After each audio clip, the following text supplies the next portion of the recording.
prédication. Waouh! C'est là où les enfants de Dieu vont se retrouver. La Bible nous dit, méditez-le. Ce livre de la loi, méditez-le jour et nuit. Et pour rentrer dans Minoko Nabiso, pose-toi des questions. Est-ce que toi tu médites ça jour et nuit? Entre guillemets. Les hommes à tata. Waouh! Et sur la prédication d'aujourd'hui, j'ai l'honneur de vous présenter un pasteur de l'église CSC ici à Matadi, précisément au Congo central. Il est pasteur responsable de l'église Baoba. C'est le pasteur Antoine. Oh là là! C'est le pasteur qui va nous prêcher.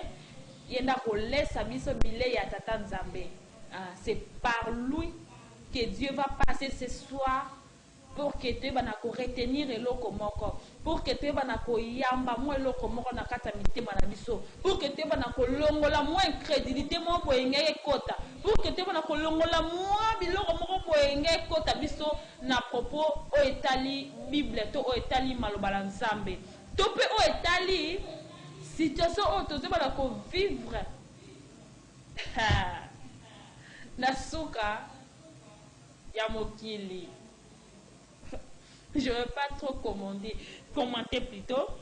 Donc, nous allons laisser l'espace chez notre pasteur et nous allons retourner juste après la prédication de ce soir. Donc, je vous laisse la place pour écouter la parole divine, la parole chaleureuse de ce soir à travers le pasteur André de l'église CSC Baoba. Suivez.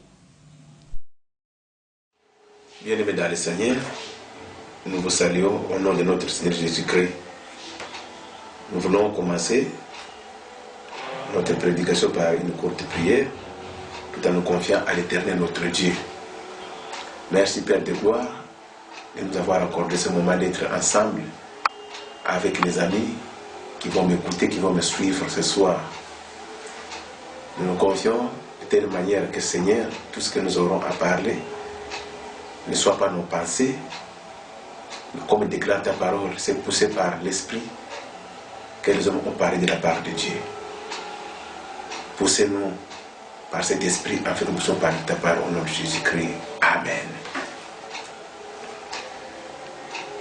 Nous avons un petit thème que nous voulons développer ce soir qui est intitulé par rapport aux âgés de l'air, faisons du royaume de Dieu notre priorité. Kolangisama na makambo ya tango oyo tosala bokonzi ya likolo oboko na biso. Voilà moi thème otini kosolola na mangonga mokuse.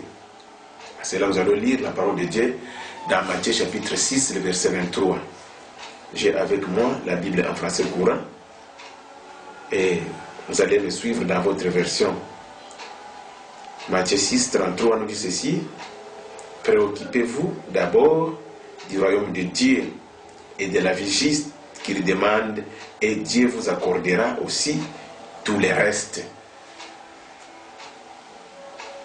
Na lingala makakoloba toluka nanu bokonja lokolo pe boyenge beni bongo oyo etikali nzambe akopesa bino yango.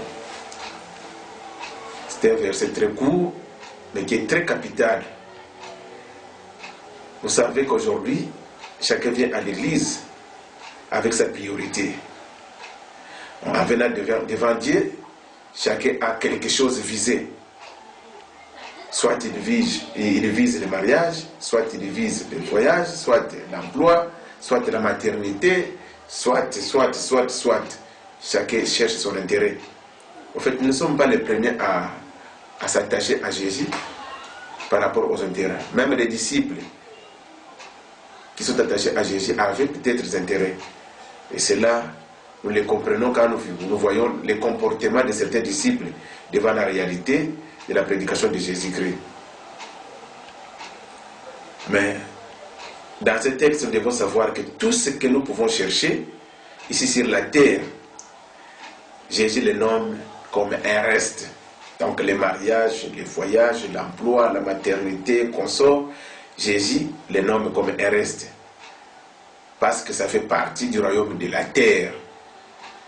Et Jésus en venant ici, lui qui est notre Seigneur et Sauveur, qui connaît très bien ces deux royaumes, et le royaume de la terre et le royaume de Dieu, Jésus veut nous faire savoir celui qui conduit l'autre entre le royaume de la terre et le royaume de Dieu. Il y a un qui conduit l'autre. Et dans ce texte, on nous fait savoir que c'est le royaume de Dieu qui conduit le royaume de la terre. C'est pourquoi nous qui sommes chrétiens aujourd'hui, nous qui avons accepté le Seigneur Jésus-Christ comme Seigneur et Sauveur, nous devons savoir que ce n'est pas le royaume de la terre qui conduit le royaume de Dieu, mais c'est le royaume de Dieu plutôt qui conduit le royaume de la terre. Donc ceux qui ont oyé na lingomba koyamba Yesu, kosalela Yesu, on a oyo ya mokili. Vous allez que ça la erreur grave parce qu'il y a mokili qui benda jamais bon congé à l'école. Mais c'est plutôt le royaume de Dieu qui est capable de traîner derrière lui le royaume de la terre. Donc en quelque sorte, Jésus prend cette réalité comme une locomotive et ses wagons. Pour traîner les wagons, il faut une locomotive. En ce qui nous concerne, dans ce texte, la locomotive, c'est le royaume de Dieu. Et Jésus nous dit de chercher le royaume de Dieu. Comment nous allons chercher le royaume de Dieu? C'est simple. Jean 3 et 5 nous donnent les moyens qui nous sont possibles pour chercher le royaume de Dieu. Nini autre qui kosala pour tozwa bokonzi na Nzambe to bokonzi na likolo. Question ya Nicodème na Yesu masolo na bango ezalaki kuna ebongo Yesu azali kosolola Nicodème pour na oitali bokonzi na likolo. Et Nicodème a demandé la question à Jésus. Mais tu prêches bien ton histoire de l'homme de Dieu. Qu'est-ce qu'il faut faire pour hériter le royaume de Dieu? Et vous savez la réponse de Jésus. Je suis en train de paraphraser. Non, c'est simple. Il suffit d'être baptisé de l'eau et de l'esprit. Et Jésus le nomme la nouvelle naissance.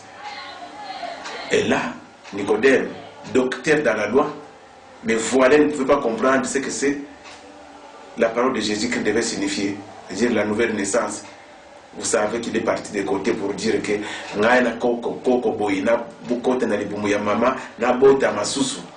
parce que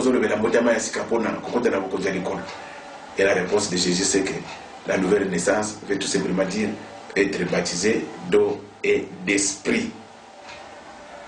Donc il y a des choses qui font qu'un homme puisse être héritier du royaume de Dieu. La première des choses c'est l'eau. Et la seconde, c'est l'esprit. L'eau, c'est un symbole de la purification, c'est-à-dire la repentance et la décision. Quelqu'un qui veut être baptisé d'eau doit se repentir et prendre la décision d'abandonner son mauvais comportement. Donc l'homme ancien, pour qu'il s'acquiert de la nouvelle créature, c'est-à-dire le nouveau homme. Mutu oyo atiki banzela ya mabe, banzela ya bosoto oyo azwi décision ya kokota na kosala bomo ya sika etamboli ya sika ndetina oyo tokendaka kokota na mai ya baptême. Et la seconde chose c'est l'esprit, être né de l'esprit, c'est-à-dire entrer en communion avec le Seigneur. Et cette communion dépend de la manière où tu vas t'attacher na mokonzi oyo ondimi lokola mokonzi pe mobiksi na yo. Et à part la communion, il y a l'adoration, il y a la méditation et la prière. Makambo oyo yango ezali ko nourrir esprit. L'esprit également se nourrit comme la chair. Et l'esprit se nourrit de la communion avec le Seigneur, de l'adoration, de la méditation et de la prière. Donc quand un homme atteint cette dimension, il entre dans la locomotive qui est le royaume de Dieu, capable de traîner le reste. Et quand on est dans le royaume de Dieu, le royaume de la terre devient léger et se traîne derrière le royaume de Dieu. Donc, si vous voulez être accompagné de tout ce que nous cherchons ici-bas, nous avons l'obligation d'avoir la locomotive qui est le royaume de Dieu, qu'on a à travers les baptêmes de l'eau et de l'esprit. Je vais finir ici, peut-être pour ne pas consommer votre temps. Chez nous, il y avait un enfant, il y avait un oncle à Kinshasa. Moi, Nawana, au village, nous qui avons grandi dans le village, bouchon ya bière, ils allaient qui piner un camion. Piner un camion, c'est-à-dire que au sali nzanza otoboli, bouchon ya bière, au sali mutuka bandi ko benda. Et on jouait avec ça. Moi, Nawana, connaissant que son oncle était à Kinshasa, asenga ki na noko na ye, apesa ye, bouchon ya bière pour asala ba camion. Et sa mère qui est partie à Kinshasa en congé. Et bon, l'enfant a signé cadeau, le voiture de la ye, bouchon ya bière. Malheureusement pour cet enfant, au retour de sa mère, a yé kaka, bakaye na uniforme. Parce qu'en fait, l'oncle savait que ce n'est pas les bouchons qui importent, mais c'est d'abord sa vie. Parce que les bouchons ne peuvent pas construire sa vie. C'est l'école qui devait constituer sa vie pour que Azala Moutoumounen. Mais l'enfant a très mal compris cette histoire à Inakinoko. Mais oncle le président qui était à Lakaki, qui n'a pas en décembre, parce que je viendrai au village au mois de décembre. Oncle a yépé en décembre, il est arrivé le 30 décembre, à l'ali le 31 décembre, à l'aki mon oncle Sekebilo qu'on a eu au Tinda qui n'a yenango. Mais comme l'oncle voulait faire connaître à l'enfant que je connais plus les besoins que tu as que toi-même, le 1er janvier, Mokolo ya fête, à Kenamai, à Sokoli, avec les neveux, il rentre, il dit avant que tu donnes les cadeaux, je vais te donner d'abord quelque chose. On part à l'église et au retour, je te donne les cadeaux. L'oncle est venu avec un nouveau veste. Et à ce temps-là, au village, on a comme on a veste, ils ont dit, le préfet des études, le chef des secteurs, le médecin peut-être, mais pas le petit peuple. Donc on a ta veste et égal, tu es un grand homme. Curieusement, cet enfant, il a dit, si veste, chaussures, cravate, on devait se rendre à l'église. Vous savez que la démarche chez moi, on va échanger parce que c'est pour la première fois. Tout le monde a moi, il y a âge, on a veste, une chaussure, et qui va aller prier. Tout le monde a un pasteur, tout le monde a un préfet, un chef de secteur. Maintenant, c'est un enfant de l'école primaire, je pense, deuxième, troisième primaire, à ce temps, tout à ma classe, à la veste, chaussures, à ce côté de l'église, m'a beaucoup peine en poche, avec toute vérité. Aussi de sécurité, besoin de la